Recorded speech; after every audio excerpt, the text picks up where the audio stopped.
Calling to order the joint meeting of the Glendale City Council and Housing Authority of June 4th. May we have a roll call? Roll call for council. Council members Brotman, Here.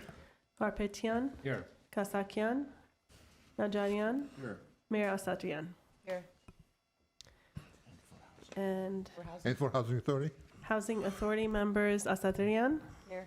Brotman, Here. Harpetian, Here. Najarian, Here. Parazian, Here. Chair Kasakian, and Vice Chair Ajinian. Here. Okay. Next is Next item. my report. The agenda for the Tuesday, June 4th, 2024 joint public meeting of the City Council and Housing Authority was posted on May 30th, 2024 on the bulletin board outside City Hall. And what's next? Next is item 1, Community Services and Parks regarding fiscal year 2024-2025 proposed annual action plan for community development block grant, CDBG, Emergency Solutions Grant, ESG, and Home Investment Partnership Act home programs. A council resolution adopting an environmental negative declaration. The council motion to approve a fiscal year 2024-2025 CDBG, ESG, and Home Annual Action Plan totaling $3,710,552. Authorized submission of the annual action plan to the U.S. Department of Housing and Urban Development as recommended by the CDBG Advisory Committee, Glendale Homeless Continuum of Care Board and staff, and authorize the city manager or designee to redirect excess, canceled, or unused program funds under $50,000 from one project to another with CDBG Advisory Committee approval. Great. We have Maggie Kavarian, who's going to be doing the presentation. Welcome. Thank you. I have one more item to read on this. Okay. Item C, Housing Authority motion to approve fiscal year 2024-2025 CDBG, ESG, and Home Annual Plan totaling $3,710,552 and authorize submission of the annual action plan to the U.S. Department of Housing and Urban Development as recommended by the CDBG Advisory Committee, Glendale Homeless Continuum of Care Board, and staff. Thank you. Good afternoon, Mayor Asatrian, members of the City Council, members of the Housing Authority, and city staff. I'm Maggie Kavarian, Community Services Manager, here to present the upcoming fiscal year 24-25 annual action plan and what is proposed in there. We have a quick PowerPoint for you.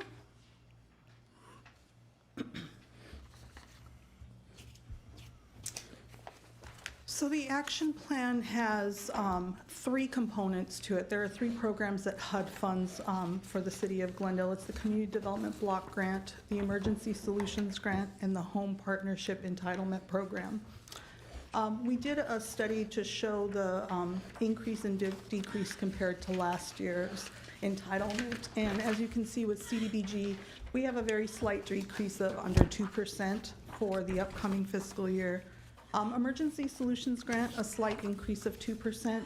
And then with the Home Partnership Program, we see a quite a bit of a decrease, 21% decrease. That's related to the federal government and the congressional budget for this year. So in total, we are kind of deficient about 10.25% in the upcoming year in receiving entitlement funds.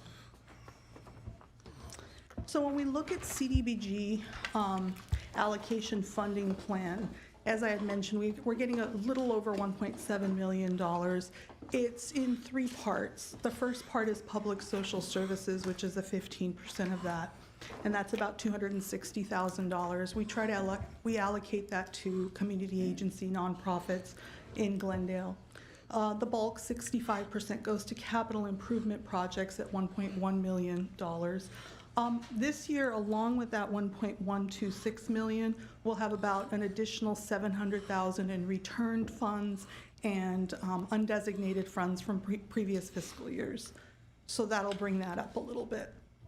And then program administration is 20%, and that's 346,000. So looking at the public social services funding recommendations, the advisory committee this year reviewed 11 proposals and 11 community agencies that applied for funding, and all 11 were recommended for funding. Now, the types of public social services programs that were funded, 40% constituted homeless services and programs, 37% were adult and senior counseling and case management programs, and then the 23% were for youth programs and youth employment and group counseling type programs.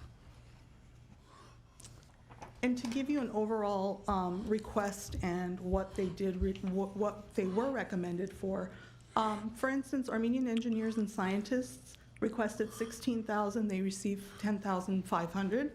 Armenian Bar Association had requested $48,000, they received $20,500. Armenian Relief Society had requested $138,000, they received $65,500. Ascensia Emergency Housing Program had requested $25,000. They were recommended for $10,500. Catholic Charities, almost $80,000, but they received $28,900. CASPS, the Intervention Prevention Program, had requested $67,000. They received $34,500. Door of Hope, Domestic Violence Mental Health and Case Management Program, had requested $70,000. They were recommended for $20,500. Glendale Youth Alliance Youth Employment Program had requested $60,000. They were recommended for $15,500. And then Home Again Los Angeles, their crisis aid program, had requested $25,000. They were recommended for $15,500. Now, Housing Rights Center, the Fair Housing Services Program had requested $20,000. This is a program that's kind of a dual partnership between CDBG and the Housing Division, CDDs. So they did receive and were recommended for $10,000, but they're also going to receive another $10,000 from the Housing Division because the Fair Housing Program is a required program by HUD to affirmatively further fair housing. So both departments kick in $10,000 for that. And then the YWCA of Glendale and Pasadena have their mental health services program. They had requested $71,000 and they were recommended for $28,000. Ms. Kavar, before you go on, I have a question. Sure. Do you have a breakdown of how many people are being serviced for each of these line items? Well, Mayor Asatrian, we look at proposals, and the proposal is based on their funding that's been requested. I could give you the numbers of the agencies that are currently with us, and they're currently receiving funds, and I can give you kind of a breakdown on that if you'd like. So for example, when I'm looking at the ASA STEM Academy, do we know how much or how many people are being serviced for or would be serviced for the $16,000 they're requesting versus the $10,000 that they would be getting? The pro bono legal clinic is something that I asked for info on yesterday during the briefing, and I'll go into that a little later. But I'm just trying to gauge how the amount that we're contributing is adding up for the people that are being serviced. Right. So if somehow, I don't know, Door of Hope or the Armenian Relief Society gets to 500 people with the same $10,000, it may be for a different service, but it would be more beneficial to put it somewhere that has the wheels turning versus, say, I'll go into that later, but like the pro bono clinic, I understand, has serviced 20 people last year. We actually went back and did the numbers, Mayor Asatrian. Currently, they're at 41 people in third quarter of this fiscal year because they have funding for this year. So 40 people for, how much do we contribute? $20,000. Okay, so I'm trying to understand with the $20,000, for example, how many people is Ascensia servicing? How many people would, I don't know, the Armenian Relief Society Right. service? Each proposal will state their goals and their outcomes. And then part of the proposal that we have states what is the minimum you can accept and still do business. So each agency gives us their minimum amount that they can take in and still try and serve the number of people that they can. And they're asked this question within the proposal, and they're asked again by the committee during the interviews. So that's how we gauge it. and then they let us know the numbers that they'll be able to serve. If they feel that they can't, they'll let us know that they're not going to be able to take anything less than, for instance, $10,000. Question in a different way.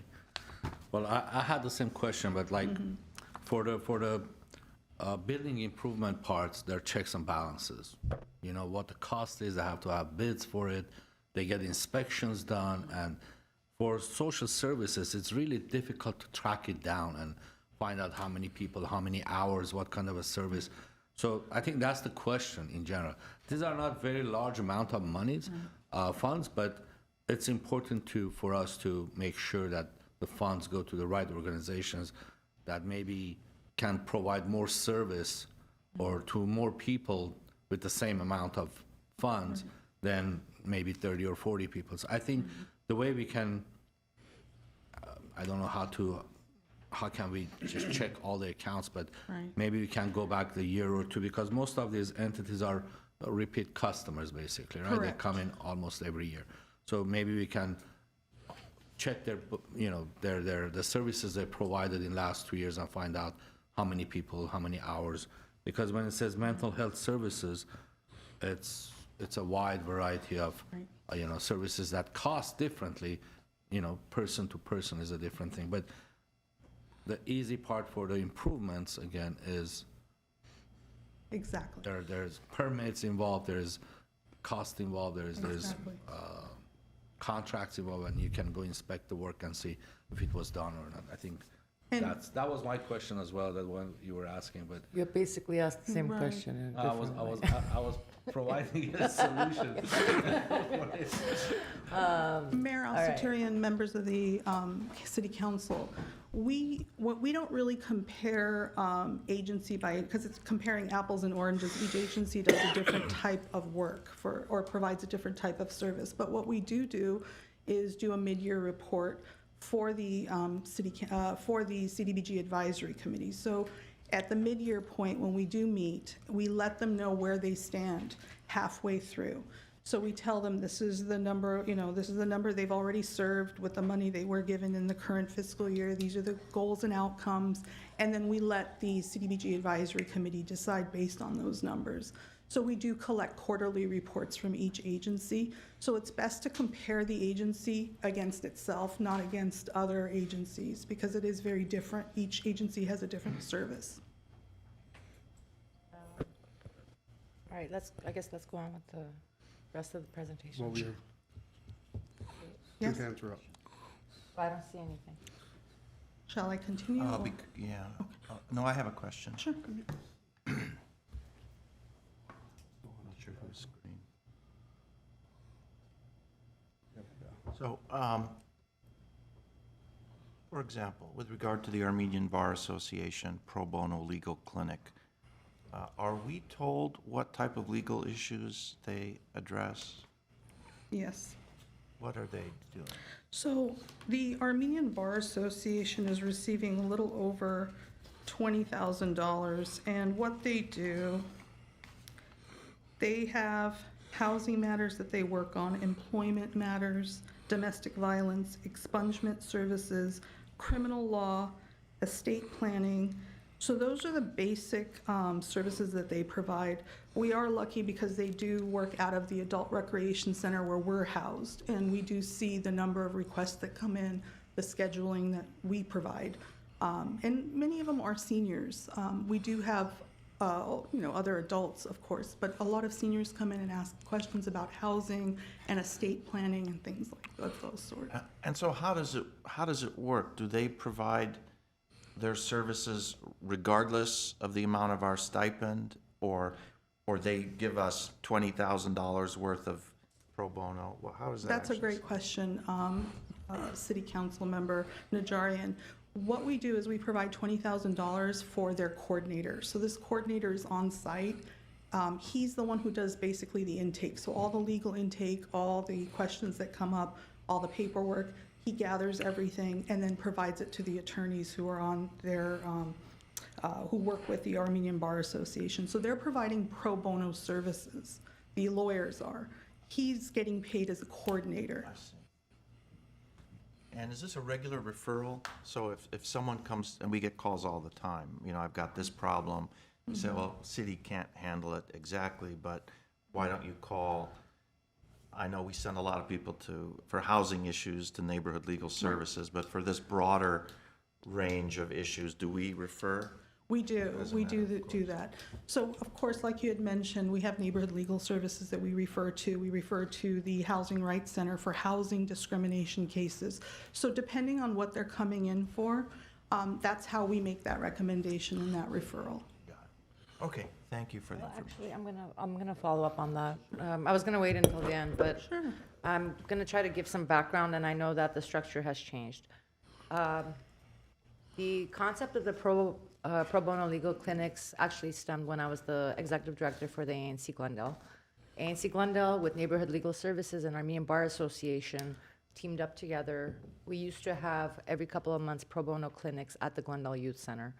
Every time we hosted it, that entire hall that has roughly a capacity of 300 people was packed. We had volunteers that were doing the intake. I know exactly which intake we're talking about. And then based on whatever their issue was, we would, have them go and sit at the table with the attorney that was dealing with, let's say, immigration or taxes or whatever it may be. That there was also rules about the attorneys could not then take those people on as clients that would have to pay. They were not allowed to give out their business cards as potential for clients because we also didn't want to be liable for anything. And this wasn't just a business opportunity. This was supposed to be a pro bono clinic. The reason that I have concerns about the $20,000, I recognize it's not a lot of money, is knowing that we had not, at that time, put in any dollars, the city was not doing anything, and those three organizations were working together, but would result in, at the very least, thousands of people on an annual basis being serviced. I have concerns about $20,000 for 40 people. I think it's much needed. What I'm looking for is better output. We've been talking about renters' rights. Time and again, people come here. So I'm trying to figure out, is there something that we can place on them that they have to do certain PR around this to reach a wider audience? Because again, if we're contributing $20,000 and only 40 people are being serviced, we all know that there's a lot more out there. I'm just want to make sure that we're stretching every dollar. So if you can We you will. speak to that? We will. We can talk to the Armenian Bar Association, and if this action plan is approved, when we move forward with the contract, we can let them know that we want these goals and outcomes as part of their contract for the upcoming fiscal year, if that's something that the city council would like. Okay. Yes, Oh, go ahead. I saw her was on it. Okay. I think you're raising a good point, and maybe what we can do is have staff come back and take a look at the three groups that we engage with, right? There's the Housing Rights Center, Neighborhood Legal Services, Armenian Bar Association. Look at what they're all doing, the kinds of cases that are coming to them, the kinds of cases that they can't take. Because one of the things we hear a lot is, at least with regard to Neighborhood Legal Services, that they will only take on a case when somebody has received a 3-day notice. And even then, I think we'll only give advice. They won't represent anybody. So ultimately, tenants are still in a situation where they don't have, if they don't have the money to hire their own attorney, Right. they're basically at a disadvantage. I wouldn't mind just looking at the whole package and saying, here are all these services that we are currently supporting. Here's what we're getting. Do we want to restructure this? Do we want to look at something broader? Might cost some money, where we get dedicated support that can extend into potentially representing a client pro bono in some of these, eviction cases or retaliation situations or any of these situations that we're seeing. I don't know if my colleagues would support us doing that, but that's something I've been thinking about. Neighborhood Services does represent, they do go to court and Do they? They told me they don't. I know for a fact they do. Okay, because I went And I up mean, to their certain booth. cases, I'm sure there's certain cases Yeah. that meet their threshold, but Okay, I went to the booth that they had up at, we had a fair recently. Anyway, I was talking to them about that, but maybe that person didn't know. Still, I think that the point that, I think, obviously, if I don't know, we're not clear on what we're getting, maybe we should look at the whole bundle of what we're getting and what we want. Well, we definitely try not to duplicate services if services are available from one agency. As I had mentioned, the Housing Rights Center is very specific with housing discrimination cases. They don't do expungement clinics and other types of legal aid services. That being said, they do offer 2 workshops for the city each year, one for landlords, one for tenants that we offer with through the funding from CDBG and CDD. That's one example I could give as So to what they do I think specifically. at least for me, the pro bono legal clinics are much needed. It's a great service to have across the board.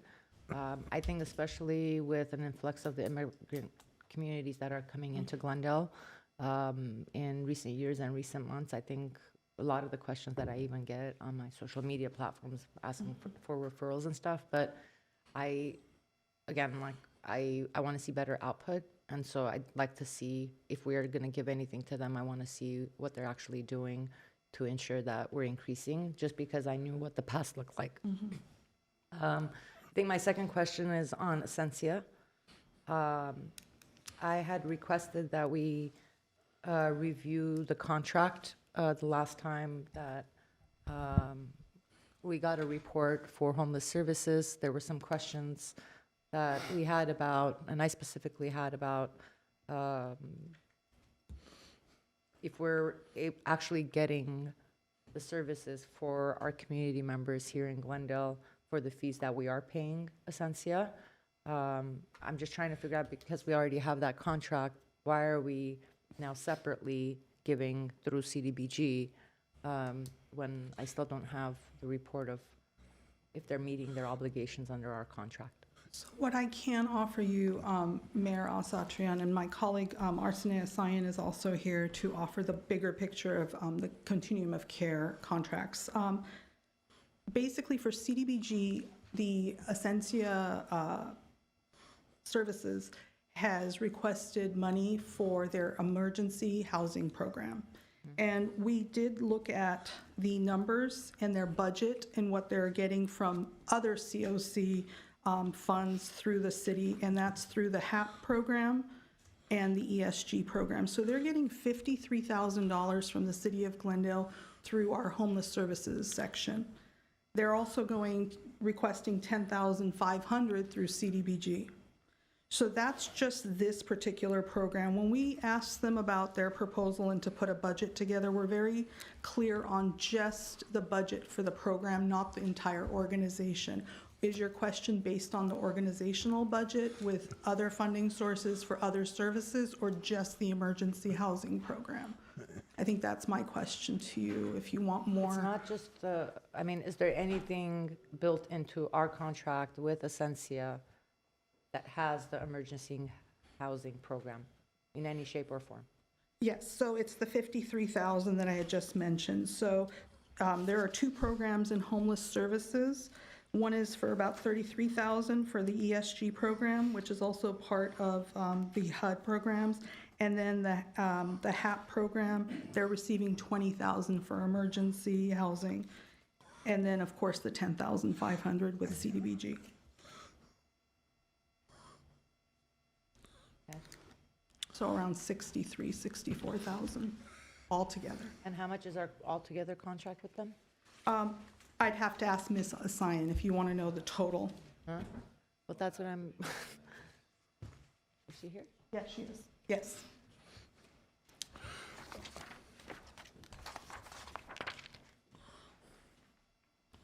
Good afternoon, Mayor Asatryan, members of City Council. Good afternoon, Vice Chair Ajanian, members of the Housing Authority. Just for clarification, so you want to know the total awarded amount for Essentia under all of our contracts, right? All of the grant funds that we receive. Total is a little over 2.1 million. And we have the funding summary here and the breakdown. We're happy to share the funding summary with all of you with the current contracts. These are all existing active contracts that we have. It doesn't include the CARES Act funding that came to an end. This is all of the contracts. Are they meeting happy their to answer contract obligations? Are they meeting their contract obligations? So 'Cause that's this was a discussion we had, if you remember last time you were Yes. here. Yes, it's a little bit difficult to answer that because the emergency housing program is kind of a standalone program versus the overall access center that they operate. So they have multiple programs and they have different funding requirements for each of the programs that we fund. What we did with the emergency housing program is we funded positions, so staffing, but our contract does not specify how many, for example, number of beds that they have to allocate to Glendale. Because we are under the impression that they're operating here within our jurisdiction, so we have access to the full 45 beds that they have operating. So to answer your question, short answer is our existing contract does not specify a dedicated number of beds that they have to provide.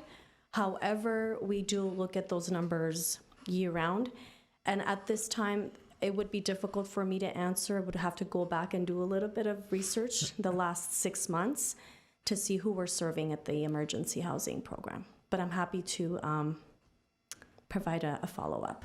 I'll be coming to Housing Authority and City Council next week with our PIT numbers. I'm happy to have staff look into that to give you an update. Please go ahead. Yes, it just dawned on me, but in the list of the agencies, is there any agency that ever represented the veterans, or in the services program, any programs that represent veterans, U.S. veterans, or have we had this in the past? That's a good question. We have yet to have a program come forward and submit a proposal to us, an agency submit a proposal to us for just veterans. We haven't had that yet. Okay. But I know that many of the agencies, for instance, Catholic Charities and I believe Ascensia do serve veterans and or who were veterans. Well, I'm in sure their the pro programs. bono and the pro bono legal clinic veterans will be there. Yeah, Yeah. but not a specific program just for them, tailored to them. Right. Okay. Thank you. Any other questions before I move on to capital improvement? No, thank you. Okay, my pleasure. And then in 2024, 2025, the funding recommendations made by the CDBG Advisory Committee for capital improvement projects. The advisory committee had 3 proposals that they reviewed and then had interviews with. 3 community agencies applied. 2 were recommended for full funding. The full funding recommendations were for Catholic Charities for their Glendale Community Center project. They're going to be fixing their roof. And then Home Minuteman Audit, they are going to be doing a bathroom renovation at their main campus. The one community agency who was not recommended for funding was Door of Hope. This is the Door of Hope Domestic Violence Transitional Housing Expansion Phase 1 project. I'll get a little bit more into why they weren't funded at the March meeting. And then CDBG Advisory Committee also made recommendations on 2 city projects. That's the Pacific Natural Grass Project and the PAC-Ed Turf Replacement Project. So those are the projects that were recommended for funding. I have a question about that. I know the Pacific Natural Gas Project, as far as the artificial turf, I know we're doing Fremont This Park, right? But what is this one again? This is the PAC-Ed Artificial Turf Oh, is this the replacement? It's the replacement at Pacific. Okay, They're and how much lit- money is going to that? One is going to be $500,000, which is the artificial turf, and then $370 for the natural grass project. So $870,000 total for city projects. Okay.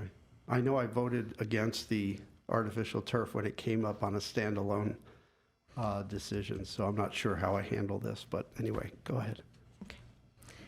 And then just to see the breakdown, Catholic Charities and Home Minutemen, as I had mentioned, received full funding recommendation, where Door of Hope had requested $762,000, but was not recommended for funding at the March meeting, and there was a reason for this. They were waiting on funding from Adam Schiff's office. They were waiting for congressional HUD funding. And at the time, the federal budget had not passed, and they weren't sure if they were going to receive funding. We, as a city, were also waiting for our funding to come through. And then we also had two possible or potential cancellations of projects from community agencies that weren't official yet. So we told them to hold off and come back to the August meeting. And in August, we'd have our final concrete numbers, and then we can reevaluate their proposal, and then they can come to us with their leveraged funds from those agencies that they were waiting on or waiting to hear back from. So we kept $254,000 as a placeholder, and we're going to revisit that at the August meeting of the CDBG Advisory Committee. Any questions on this before I move forward? Oh, yes, Sure. I have a quick question. Going back to the artificial turf and the natural turf, these are both in Pacific, right? Correct. They're literally next to each other. One is natural and one is going to And be. do you have are they pretty much the same size of the fields? That might be a question for Mr. Bulanikin to answer.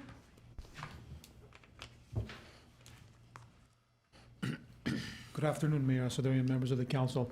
So the natural turf is going to be the multi-purpose field, which is the Little League field. That's currently natural turf. We're basically going to renovate it, fix drainage. We're going to keep that as is. And then the Pacific Ed artificial turf projects, that's the current artificial soccer field that we have. That's the joint use field that we use with Edison Elementary. The size of the fields. The size of the field is a U12 for the artificial turf field, and then the Little League field is a standard Little League field, the dimensions I can get you. And how long was the estimate as to how long this artificial turf will last? Depending on the play, you're looking about 10 to 12 years. 10 to 12 years.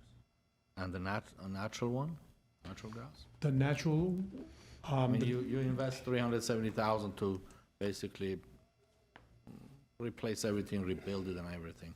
What is the life expectancy of that natural turf? the 370,000, I mean, it's going to cost a little more because we're also going to be raising the fencing. That will change the structural of the fence, and the entire irrigation system is going to be renovated, and also the drainage system. So we're estimating that's going to be probably $1.8 to $2 million project. But we will work with our park maintenance staff and reseed the field probably every year. And then every 5 years, we'll do a major renovation, which will cost around $150,000, which will include laser leveling as well as sodding the entire outfield. Natural turf is always easier, but, okay, thank you. Sure. Councilor Brotman? What, oh, no, I already, that was from before. Okay. Any questions on the capital improvement project recommendations before I move forward? Okay. And then I'm going to move forward to the ESG program. This is the Homeless Services Program, HUD funding for this. This is very similar to the CDBG program, except that ESG funding is a 2-year plan, not a 1-year plan like CDBG's. Recommendations are reviewed and approved by a COC board, whereas we have our CDBG Advisory Committee approve our numbers and our agencies. Programs must meet outcomes and performance measures to be renewed for funding for the subsequent year. And then on March 9th, the COC board approved funding recommendations for 24-25. No major changes for the ESG allocation funding plan. They went from $152,000 to $155,000. About $2,900 was placed into administration. Administration goes to the city as well as the community agencies, and every agency received exactly the same funding as they have currently. So the upcoming year won't have many changes to it for ESG. And then lastly, the home program funding for 24-25. This is going to be allocated, these funds are allocated to future home projects to develop affordable housing and programs. The home projects, this includes their program income as well. 922,000 will be dedicated to the home projects, as well as 130,000 in program income. 10% is set aside for program administration at 137,000.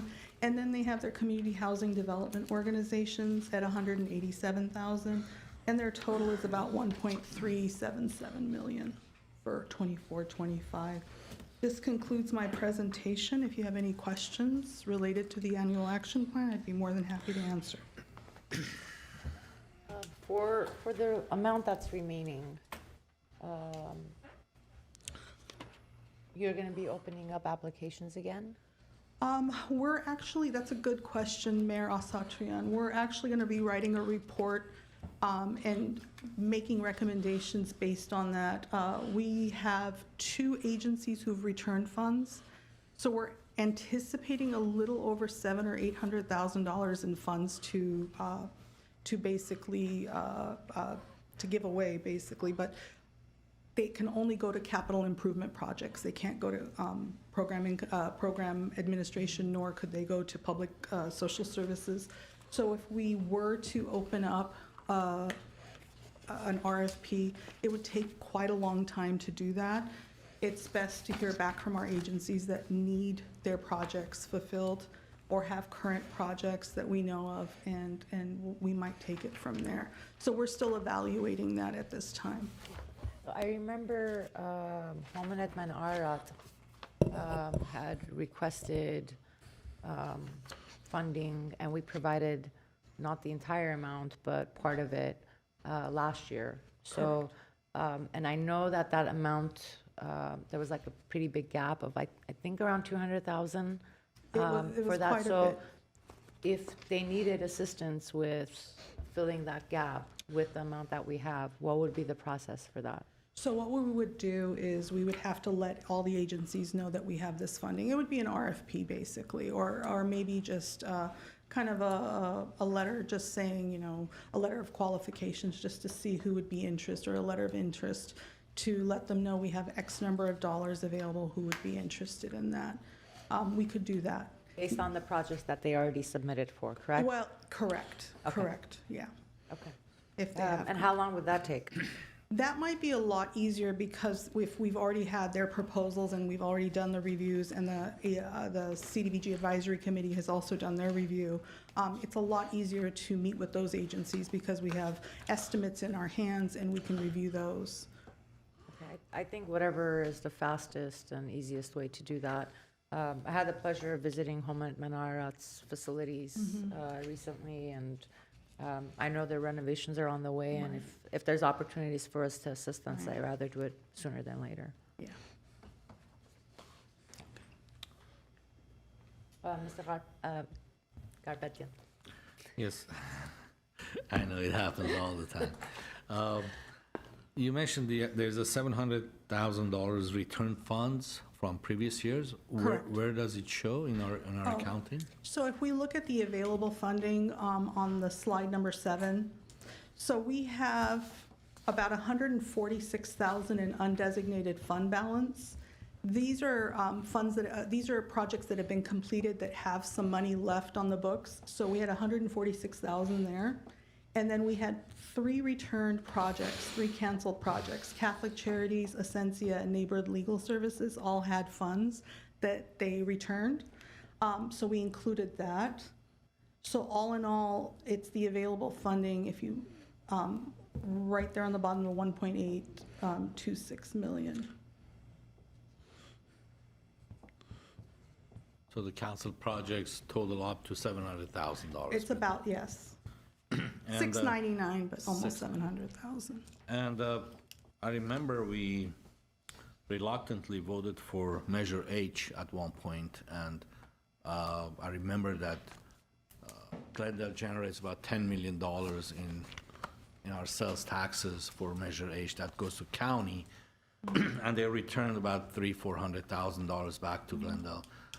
Has that money increased in any shape or form? Because we are finding, dollars and dimes in here for $10,000 here, all the social services that's being provided, homeless prevention, emergency shelter, housing programs, rehousing programs, and all of them total up to maybe $100,000. But we paid $10 million into this huge fund, the Measure H fund, and they also had the HHH, which is the city of LA's one, but no one knows, I haven't seen any major projects being built, homeless housing being built, and also our state miraculously lost $24 billion in homeless funds, and no one knows what those funds are, and I don't know what our share of that 24 billion would have been. But is there an updated number on Measure H? Again, I'd have to refer to my homeless services colleague, Ms. Isayan over here. Arsene Isayan.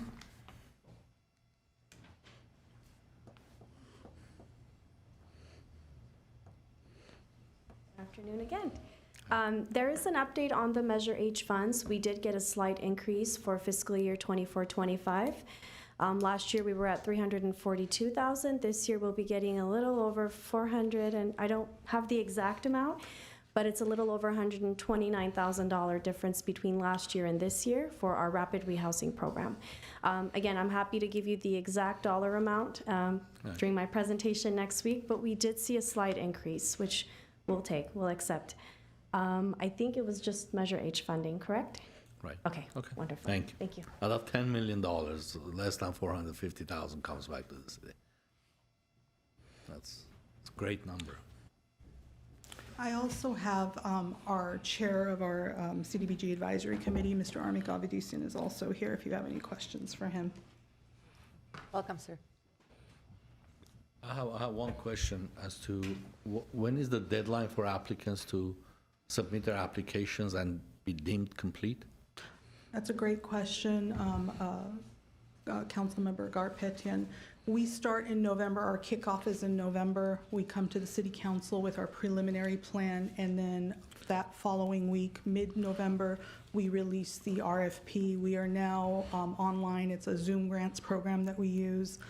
We invite all the agencies. We send out a release. We invite agencies to come and learn about the program, and then we provide them with a link to apply.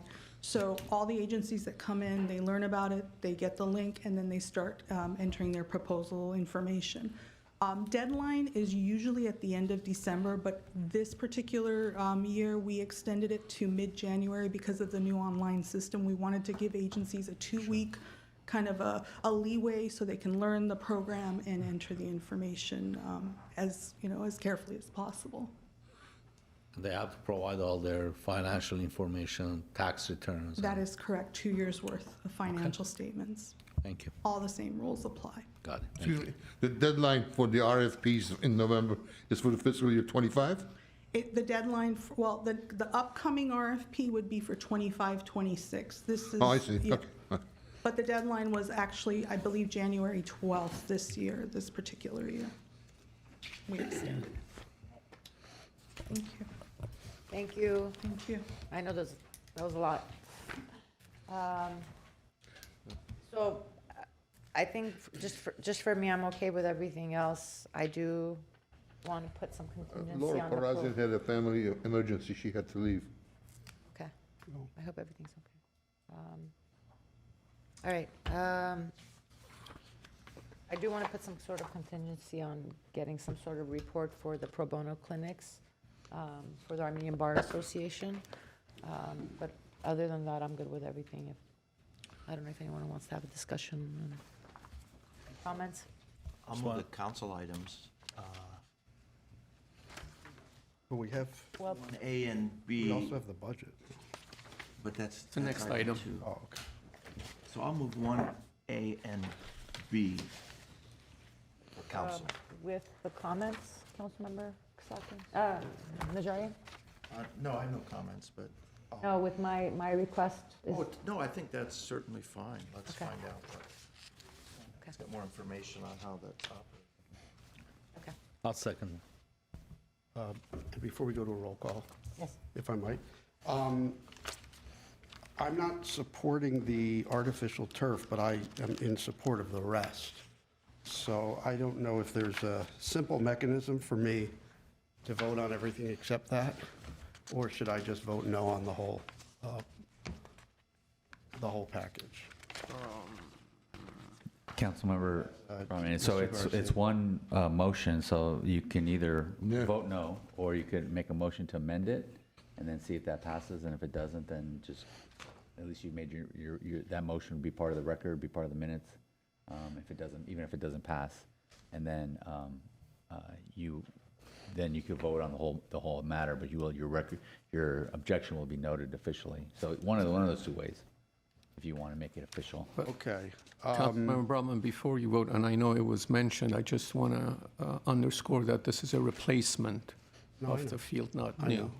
I know it's a replacement, but I think, Can we bifurcate yeah. that particular line item? Or is it? Well, it's one budget, so, Yeah. yeah. I mean, I would just, that's how I would, well, if you're okay with that, you'd still be voting on the entire motion, but you will at least have made a motion to amend it. You know, if it doesn't, even if it doesn't pass, you will have noted that for the record, and then you could vote. Okay, on the well, I don't comment. need to go through that. I'll just note for the record, Yeah. right here, that I do support the plan proposed by the CDBG committee. What I don't support is us investing any dollars in artificial turf, even if it is a replacement, because I think it's bad for the environment, and it's also bad for children's health and welfare, and I think PFAS lawsuits are around the corner, and I think we'll be exposed, so I don't think we should be investing in that. So I'll vote no on the whole package because of that one item. All right. We have a motion. Do we have a second? I second. It was moved and Okay. seconded. All right, roll call. Council members Brotman, No. Garpetian, Yes. Kasakian, Najarian, Yes. Mayor Asatryan. Yes. Next item? And Yeah, Housing Authority. housing. I'll move 1C for the Housing Authority. A second? Housing Authority members Asatryan, Yes. Brotman, No. Garpetian, Yes. Najarian, Yes. Parazian, Chair Kasakian, and Vice Chair Ajinian. Yes. Next item? Next item is item 2, Community Development regarding adoption of the fiscal year 2024-2025 Glendale Housing Authority budget. A council resolution making findings and approving expenditures of low moderate income housing asset funds for administration and planning and expenditures outside redevelopment project areas for the fiscal year 2024-2025 Housing Authority budget. B, Housing Authority Resolution making findings and approving expenditures of low moderate income housing asset funds for administration and planning and expenditures outside redevelopment project areas for the fiscal year 2024-2025 Housing Authority budget and adopting the fiscal year 2024-2025 Housing Authority budget. Right. Welcome. Good afternoon, Mayor Satrian, Vice Chair Ginny, and members of the City Council, and members of the Housing Authority. City staff is seeking City Council and Housing Authority approval and adoption of the fiscal year 24-25 housing budget. Because a portion of the proposed budget allocates former redevelopment 20% set-aside funding for affordable housing, the staff is also seeking the approval of resolutions by the City Council and the Housing Authority, making certain findings as to the applicability of spending that money outside of the original 2 redevelopment project areas. That's always been a requirement of adopting the housing budget. Just very briefly, the housing budget is estimated at approximately $57 million. The bulk of that cost and revenue is the Section 8 program. It's then followed by another federal funded program called the HOME program for new development of affordable housing. We also have 2 state funding programs in the budget. It's both the BEGIN and the PHLA program. And then we have some local funding via our old redevelopment 20% set aside and affordable housing trust fund and commercial development impact fee funding. And so we are seeking approval of the budget of approximately $57 million. Any questions? No questions. All right, do we have a motion? What's housing? Oh, no, that's right, it is. It's joint. Mayor Satrian, we do have a caller for this item. The caller? We have one caller. The caller is Fernando Roldan. Fernando, you're on air. You have 3 minutes. Thank you. It's council. Yeah. Thank you, Madam Mayor, members of the council. I'll make this quick. In this budget, because I know I've heard the budget and I was looking at the budget as well. The one thing that is not mentioned, and again, I'm going to reiterate this many times. Please include people with disabilities, making sure that the apartments are wheelchair accessible, making sure that bathrooms are wheelchair accessible. And I also would like the mayor and members of the council to also work with the independent living centers. As an example, Glendale is part of the Van Nuys ILC, and they need to work together in order to make sure that these apartments not just are affordable, low income, but also for some of us who are middle class. Like, for example, I work, but sometimes even with the salary that I'm getting, I can't even afford an apartment that's way over $3,000 or $4,000. This needs to be addressed as part of the budget. I am asking the mayor and the members of the council to make this happen. Thank you. Do we have his contact information? We could get it. I mean, just to address the disabilities portion, I mean, there's ADA compliance with any of our housing. All of our new housing development projects are required by the building code to be compliant. And in some cases, additional compliance by the source of funding that we're using. Okay. Clerk Abajian, Yes.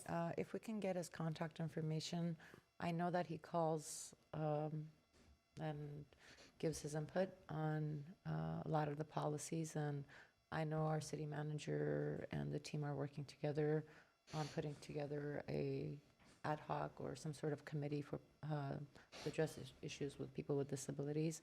I would really like for him to be reached out to, and to maybe have him be part of that conversation as well.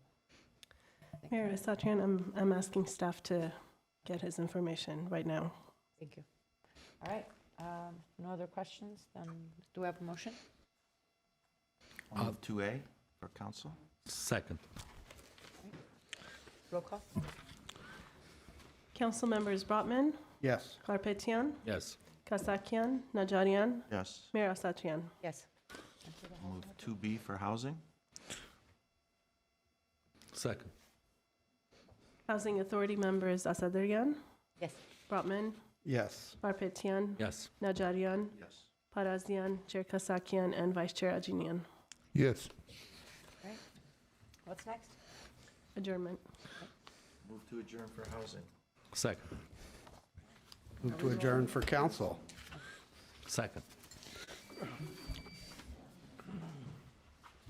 Are we waiting for the screen to switch out?